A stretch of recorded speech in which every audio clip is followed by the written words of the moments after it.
Chapter 13. On my arrival at Master Epps, in obedience to his order, the first business upon which I entered was the making of an axe have.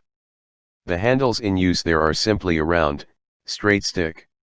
I made a crooked one, shaped like those to which I had been accustomed at the North. When finished, and presented to Epps, he looked at it with astonishment, unable to determine exactly what it was. He had never before seen such a handle, and when I explained its conveniences, he was forcibly struck with the novelty of the idea. He kept it in the house a long time, and when his friends called, was wont to exhibit it as a curiosity. It was now the season of hoeing. I was first sent into the cornfield, and afterwards set to scraping cotton. In this employment I remained until hoeing time was nearly past, when I began to experience the symptoms of approaching illness. I was attacked with chills, which were succeeded by a burning fever. I became weak and emaciated, and frequently so dizzy that it caused me to reel and stagger like a drunken man. Nevertheless, I was compelled to keep up my row. When in health I found little difficulty in keeping pace with my fellow laborers, but now it seemed to be an utter impossibility. Often I fell behind, when the driver's lash was sure to greet my back, infusing into my sick and drooping body a little temporary energy. I continued to decline until at length the whip became entirely ineffectual. The sharpest sting of the rawhide could not arouse me. Finally, in September, when the busy season of cotton picking was at hand, I was unable to leave my cabin. Up to this time I had received no medicine, nor any attention from my master or mistress. The old cook visited me occasionally, preparing me corn coffee, and sometimes boiling a bit of bacon, when I had grown too feeble to accomplish it myself. When it was said that I would die, Master Epps, unwilling to bear the loss, which the death of an animal worth $1,000 would bring upon him, concluded to incur the expense of sending to Holmesville for Dr. Wines. He announced to Epps that it was the effect of the climate, and there was a probability of his losing me. He directed me to eat no meat, and to partake of no more food than was absolutely necessary to sustain life. Several weeks elapsed, during which time, under the scanty diet to which I was subjected, I had partially recovered. One morning, long before I was in a proper condition to labor, Epps appeared at the cabin door, and, presenting me a sack, ordered me to the cotton field. At this time I had had no experience whatever in cotton picking. It was an awkward business indeed.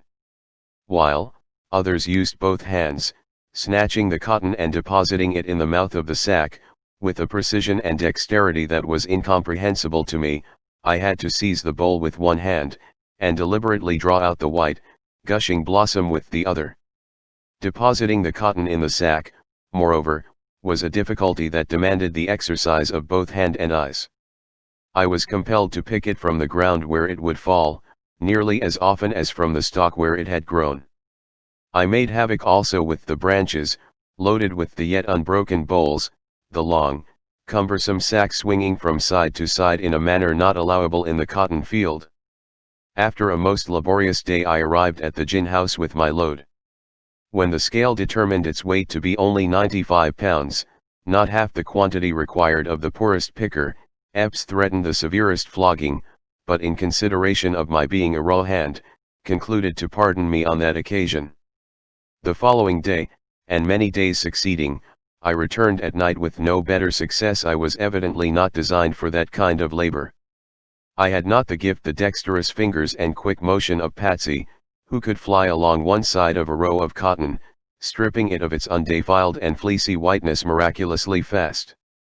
Practice and whipping were alike unavailing, and Epps, satisfied of it at last, swore I was a disgrace, that I was not fit to associate with a cotton-picking nigger, that I could not pick enough in a day to pay the trouble of weighing it, and that I should go into the cotton field no more.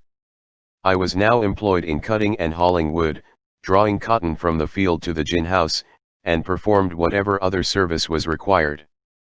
Suffice to say, I was never permitted to be idle. It was rarely that a day passed by without one or more whippings. This occurred at the time the cotton was weighed. The delinquent, whose weight had fallen short, was taken out, stripped, made to lie upon the ground, face downwards, when he received a punishment proportioned to his offense. It is the literal, unvarnished truth, that the crack of the lash, and the shrieking of the slaves, can be heard from dark till bedtime, on Epps' plantation, any day almost during the entire period of the cotton-picking season. The number of lashes is graduated according to the nature of the case. 25 are deemed a mere brush, inflicted, for instance, when a dry leaf or piece of bole is found in the cotton, or when a branch is broken in the field. 50 is the ordinary penalty following all delinquencies of the next higher grade. 100 is called severe, it is the punishment inflicted for the serious offense of standing idle in the field. From 150 to 200 is bestowed upon him who quarrels with his cabin mates, and 500, well laid on, besides. The mangling of the dogs, perhaps, is certain to consign the poor, unpitied runaway to weeks of pain and agony. During the 2 years Epps remained on the plantation at Bayou Huff Power, he was in the habit, as often as once in a fortnight at least, of coming home intoxicated from Holmesville. The shooting matches almost invariably concluded with a debauch. At such times he was boisterous and half crazy. Often he would break the dishes, chairs, and whatever furniture he could lay his hands on. When satisfied with his amusement in the house, he would seize the whip and walk forth into the yard. Then it behooved the slaves to be watchful and exceeding wary. The first one who came within reach felt the smart of his lash.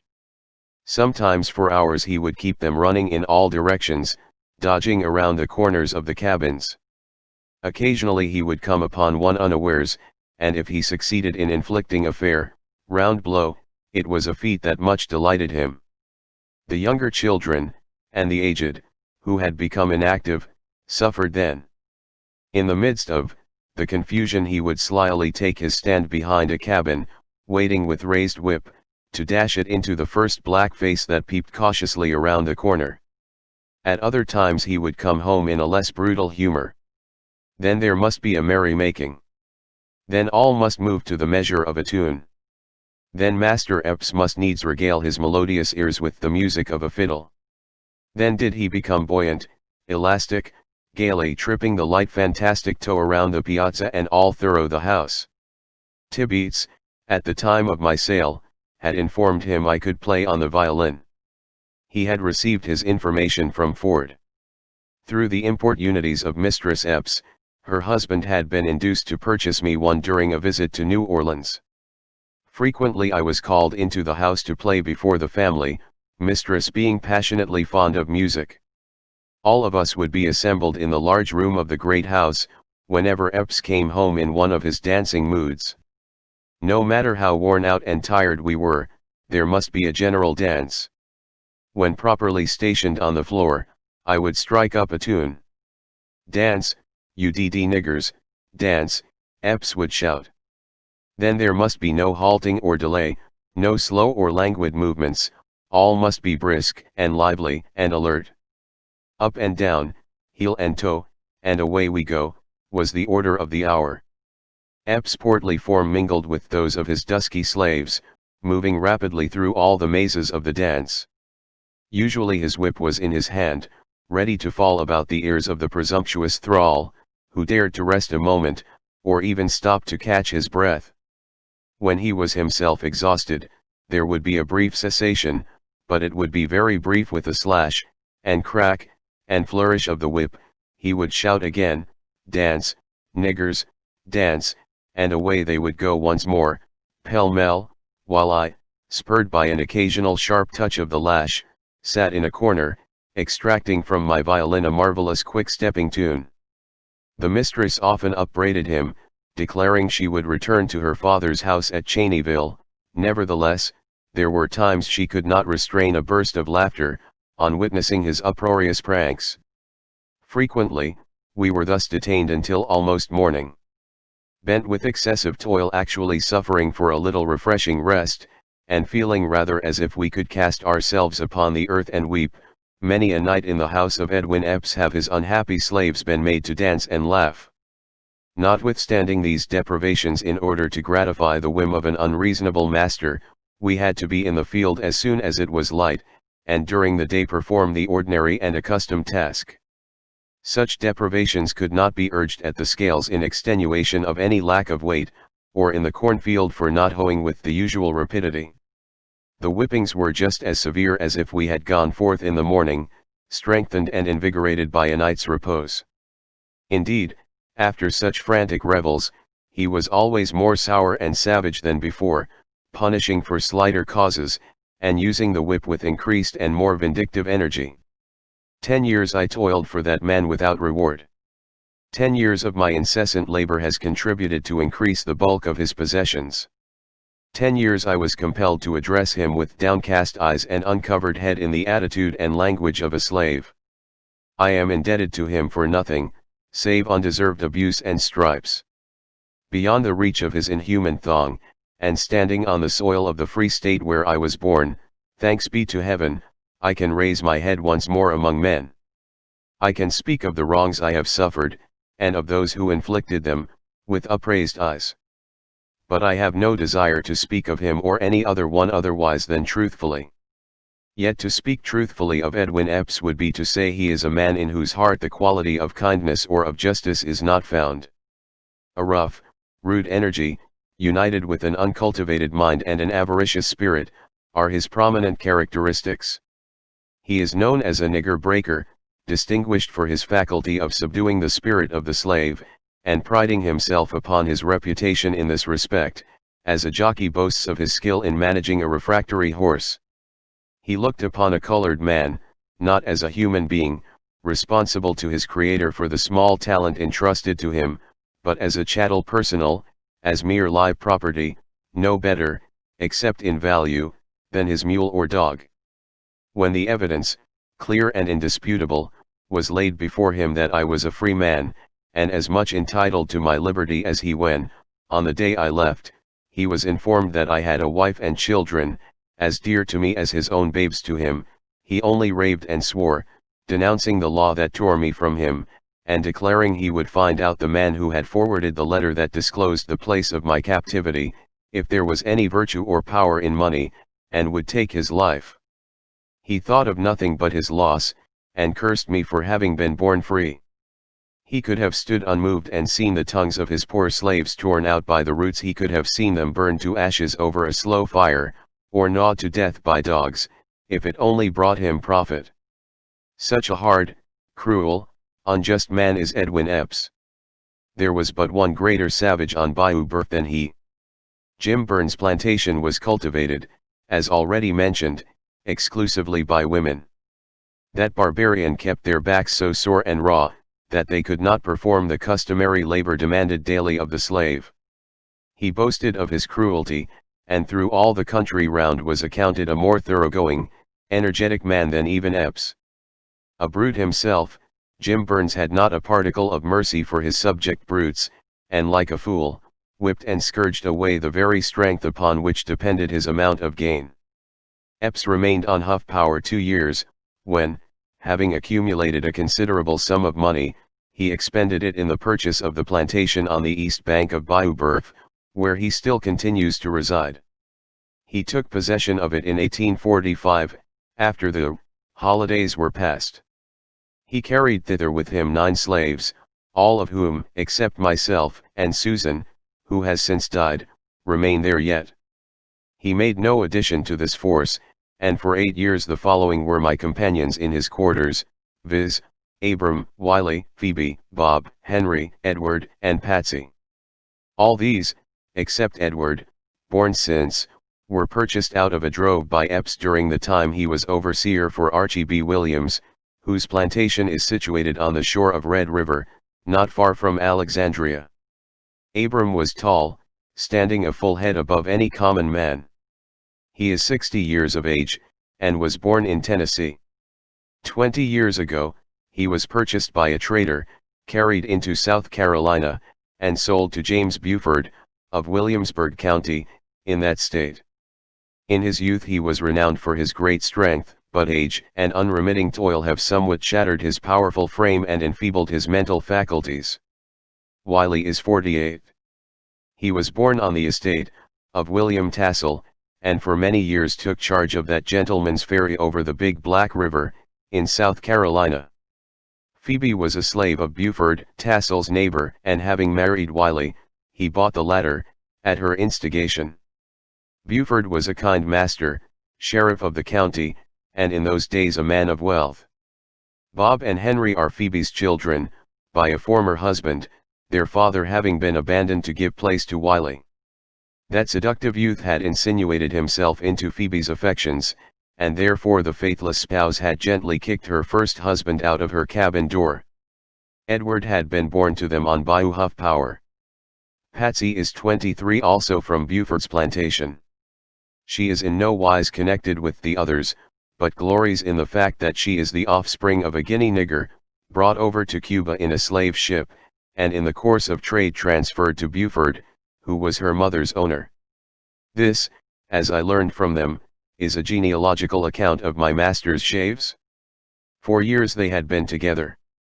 Often they recalled the memories of other days, and sighed to retrace their steps to the old home in Carolina.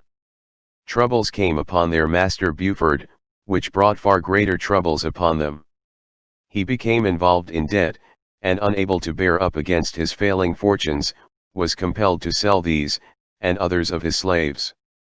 In a chain gang they had been driven from beyond the Mississippi to the plantation of Archie B. Williams.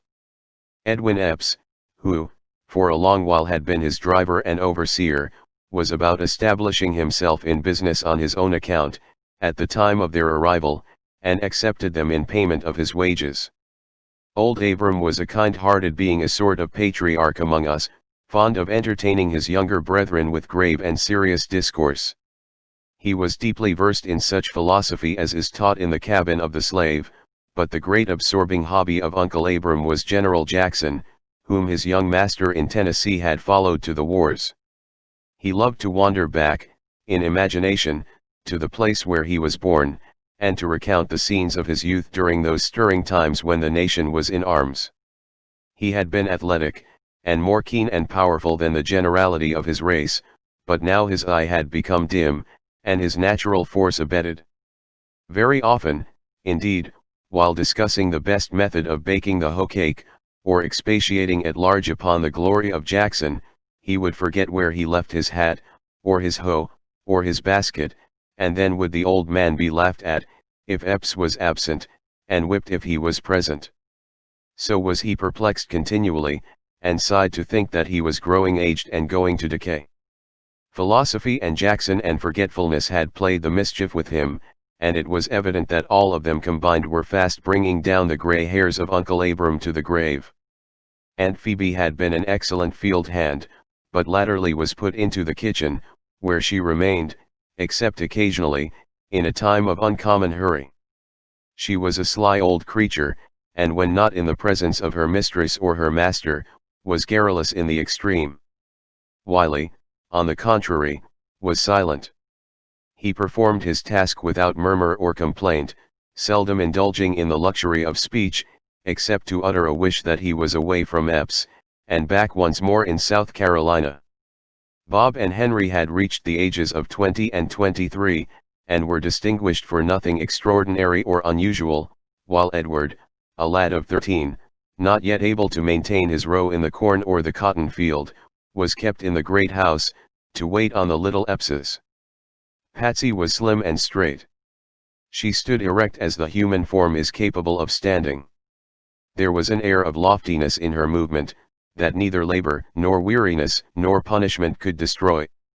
Truly, Patsy was a splendid animal, and were it not that bondage had enshrouded her intellect in utter and everlasting darkness, would have been chief among 10,000 of her people.